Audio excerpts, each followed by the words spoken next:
Hey everybody, this is Captain Yeet here for you from the One Piece Manga chapter review. This is gonna be One Piece Manga chapter 1186 titled Once More. So let's get into it. This is not my gameplay. This is gameplay specifically made by the YouTuber Gamer's Little Playground of all the character intros on Marvel Ultimate Alliance 3. This is not my gameplay. This is made by the YouTuber Gamer's Little Playground of all the character intros on Marvel Ultimate Alliance 3. I'm gonna put the video link in the pinned comment, so let's get into it. Sorry for this video coming out so late for the One Piece Manga chapter review.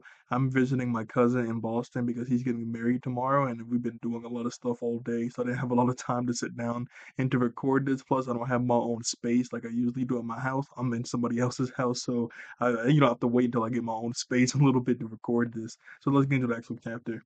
So the cover page request is specifically Kid Loki drawing a little picture of Ida, and Ida's off to the side, and she notices this, and she's laughing about it. It's a sweet. This is really sweet. This probably did happen in the lore, but it's kind of really sweet that we get to see this. It's cute.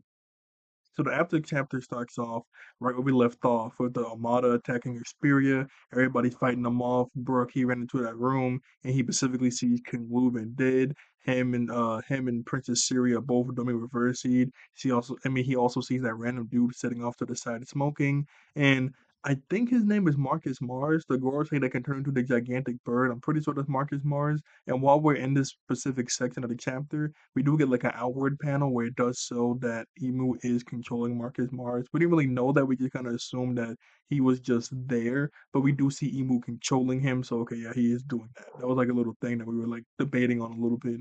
So we pick up where we left off with all of that. And Brooke, he is just dumbfounded at what he's seeing. The room is starting to spin around him. He doesn't know what's going on. And then eventually he just runs over to King Leuven, shaking his body, yelling, please, big bro, wake up, wake up. Are you okay? We need a medic. Like he's starting to panic. But then Emu, he just says, this sudden intrusion is quite unfortunate. Like, this sudden intrusion of this random guy is really unfortunate. And Princess Siri leans over and she goes, hey, Brooke, you know that guy is dead, right? And Brooke picks up his sword and points it at the random guy that's smoking. He goes, what did you do to Princess Siri? You had to do something to her. She would never do this or act like this or even transform into whatever that thing is. I've known her since she was a baby and I know how she acts. What did you do to her? Now, while he's saying all this, that's when Princess Siri goes, hey, Brooke, did you know that I'm a celestial dragon? He goes, what? That guy over there, he's dead, and he's not actually my real father.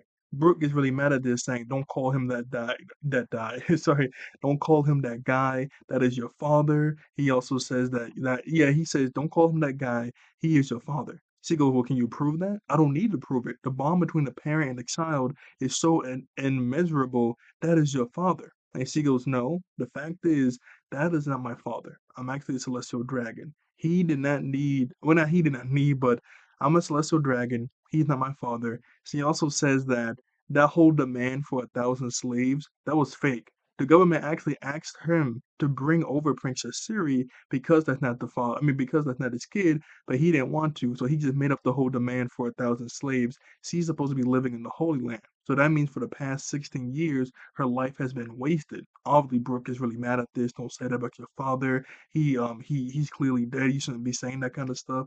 She goes, no, it's true. He's a good for nothing. I've wasted the last 16 years of my life out in the open when I should have been in the Holy Land. Now, when that happened, we zoom in on that random guy that was sitting down smoking last chapter, and we get his name. His name is Saint Main Mayor Goro or Gro. It's Groh. So Gro, I guess that's his name. But we see that. He looks at Brooke, he goes, oh, I remember you now. You're that little kid with the afro that Princess Candle, oh, not Princess, but that Lady Candle was always palling around with. I wasn't allowed near you.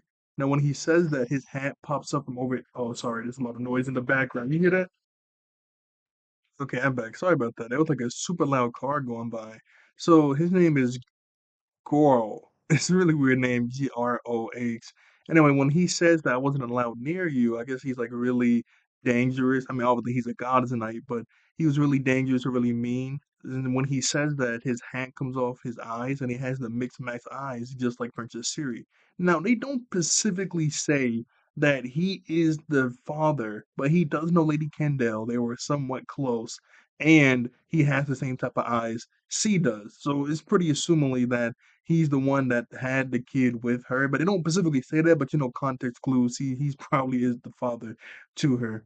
So after he says that, Brooke falls down and he looks really shocked. I don't remember seeing him in the background or anything. Maybe he was in the background. Maybe later on we'll find out that he was sort of like inside of the not the armada, but what's like the little battle convoy? Maybe he was in the battle convoy as a spy. 'Cause a lot of people thought Lady Candle was a spy in the battle convoy. Maybe he was the actual spy in the battle convoy. Anyway, he says that normally we wouldn't come all this way just to get one little brat, but she does possess the mixed match eyes, and that trait is really rare. Even I have it myself, but I haven't awakened it yet, and she might. Now, Emo says that he has said too much, and he says, I'm sorry. Now, he says he hasn't awakened it yet. Obviously, he has the exact same eyes that Princess Shuri does, but I guess with those eyes, there's something unique you can do. I'm assuming it's going to be something like pudding. Remember, they said that people in the three-eyed clan can awaken their third eyes. Now, she has a third eye already, but I guess she can fully awaken her third eye to where she can read poneglyphs without having to actually, learn the language. So maybe there's something like that with the eyes. Now, what could it be? I don't know. It has to be something pretty significant, right, for Emo to come all this way just to get Princess Shuri back. And also, I guess that means even since this guy is the dad, they probably want to have come all this way just to get her. But since he does, might she might awaken. I don't know. Now, Brooke did say she kind of seems like she can see the future, so maybe future sight. But not just anybody can awaken future sight, but people can awaken that. So I don't know why. Maybe okay. So it's either future sight or maybe she can see further into the future than future sight can give you. Because future sight is just a few seconds. Maybe with these specific eyes, you can actually see like years or something into the future that's more unique than that. Maybe that could be the case, but we don't really know just yet. But there's something unique with the mixed max eyes that we are going to find out later on. Excuse me. So after that happens, that's when Brooke he goes, this has to be a dream, right? There's no way this is like real. I used to change your diapers when you were a kid. There's no way that you're some evil person, right? Now Brooke starts to cry, and Princess Siri goes, "Are you really shedding tears for this pathetic man right here?" And then she gets a bunch of flashbacks to when he was hanging out with Princess Siri when she was a kid, hanging out with Prince, not Prince, but King Leuven when they were younger, and then Princess Shuri does a move called Bon and Avent and stabs him right through the head. Now I'm assuming that's how Brooke gets his scar on his head, which is kind of wild though. I mean, right through the head though. Jeez, that's kind of next level. We cut to like we fast forward and we see Brooke woken up. Some of his like men were able to grab him and heal him up. They said that the sword didn't hit any like vitals in his head and also missed the brain stem. Obviously, Brooke still has a lot of stitches in his head, but it didn't hit anything too vital to where he was able to survive. They asked Brooke that's what's going on. There was a few eyewitnesses that said that they saw Princess Shuri walking away on a celestial dragon boat, but obviously they don't know why. They weren't inside the room. Brooke starts to remember what happens, and he just starts to wail in pain. Well, he's wailing in pain because his wounds open back up, but he starts to scream and go crazy from the trauma of seeing that. And then we jump into real times. We're back in Elbaf. We're back into real time. Oh, my bad. I'm back. Sorry about that. Brooks said that back then he didn't even know what the devil fruit was, and everything was just so traumatic to him that he thought everything was a hallucination. But after seeing everything that happened today and also remembering what happened back then, he starts to cry. He goes, "Do you think I can put my trust in Princess Siri again? Because she was a victim just like everybody else was." And then obviously everybody's like, "Of course you can." And he want to try to help Brooke. And so it seems like all the other straw hacks like Jinbei, Nami, Usopp, and everybody they're gonna try to break the ice. Cause they even specifically say that let's see if we can break that ice. Emu wasn't able to break it, so I don't know. It did seem like there was a crack in the ice when Emu did hit it, so maybe they can use that crack to break it all the way open. But I don't know. But it seemed like yeah, they're gonna start, fighting. I mean, hitting the ice. Nami does say I wonder if lightning can work. Usopp says explosions don't work against it, so maybe I can't really. Well, he doesn't say I can't do anything, but he does say what can I do.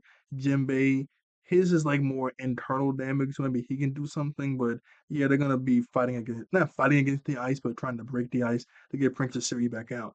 But shouldn't Emu still have the hold over her? So she might start fighting them again. I don't know. I mean, this 50-50 what could be happening because she starts fighting them again. That's pretty bad. That's gonna be really bad unless Brooke can break her out. Then we can go over to Luffy and he's still eating food. He eats a ton of food, and he finishes. He goes, that new enemy over there is crazy. I'm overflowing with power now, so I can. There's no way I can't lose. And then he jumps up in the air.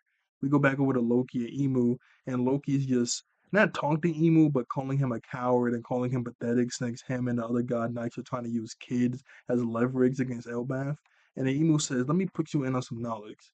800 years ago, the giant race were defeated in a bid to rescue their children." Then he starts to taunt them, saying that history always repeats itself.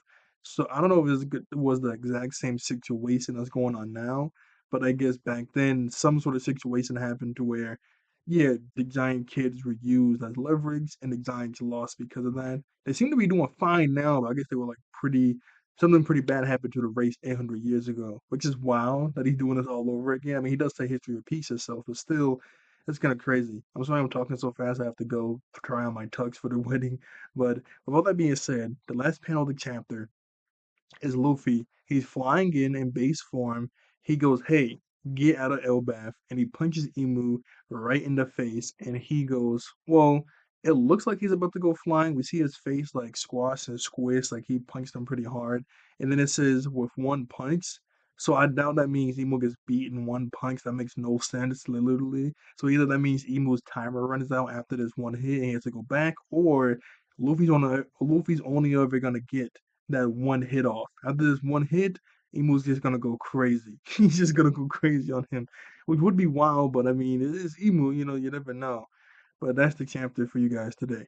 So like, share, and subscribe. I'll see you all later. Thank you all for watching. I think all of you women human beings. Sorry, I think all of you for being wonderful human beings. And I'll see you guys next time. All right. Bye bye. Actually, I don't know if I want to end it off on this shot. All right. Bye bye.